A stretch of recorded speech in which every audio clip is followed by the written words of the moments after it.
ৰাজনৈতিকৰ পাকচৰ্কত কোচ ৰাজবংশীসকল জনজাতিকৰণৰ নামত ভাগ ভাগ কৰা ষড়যন্ত্ৰ কোচ ৰাজবংশী ছাত্ৰ সন্থাৰ ওদালগুৰি আৰু বাক্সাত ক্ষোভৰ উৎকীৰণ এছ.টি মৰ্যাদা প্ৰদান অবিভক্ত গোৱালপাৰা জিলাৰ কোচসকলক তাৰ বিপৰীতে গোৱালপাৰা জিলাৰ বাহিৰৰ কোচসকলক প্ৰদান কৰাৰ কথা ঘোষণা এছ.টি ৰূপে 5জনীয়া মন্ত্ৰীগোটৰ অধ্যক্ষ হিমন্ত বিশ্ব শৰ্মাই এই কুটিল ৰাজনীতি আৰু কমতাপুৰৰ দাবীৰ মূল বিষয়টোক নৎজাত কৰাৰ কৌশল অৱলম্বন কৰিছে আৰু এই ষড়যন্ত্ৰত কোচসকলক বেয়াকৈ ক্ষতিগ্ৰস্ত হ'ব বুলি আক্ৰাছুৰ অতুল বৰ্মন গোটৰ কেন্দ্ৰীয় সমিতিৰ মুখ্য উপদেষ্টা সমীৰণ সিংহই আৰু সভাপতি অতুল বৰ্মনে অভিযোগ উত্থাপন কৰিছে। কোচ ৰাজবংশী জনগোষ্ঠীৰ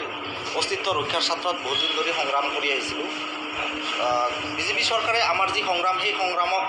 বিশেষ গুৰুত্ব প্ৰদান কৰা দেখা আমি পৰিলক্ষিত হোৱা নাই আমাৰ। কিন্তু দেখা গ'ল যে পৰৱৰ্তী সময়ত কোচ ৰাজবংশী জনগোষ্ঠীৰ কিছুমান তথাকথিত নেতাক মেনেজ কৰি তেওঁলোকে কোচ ৰাজবংশী জনগোষ্ঠীটোক ডিভাইডেশ্যন কৰা আৰম্ভ কৰিছে আৰু তেওঁলোকে কোচ ৰাজবংশী জনগোষ্ঠীৰ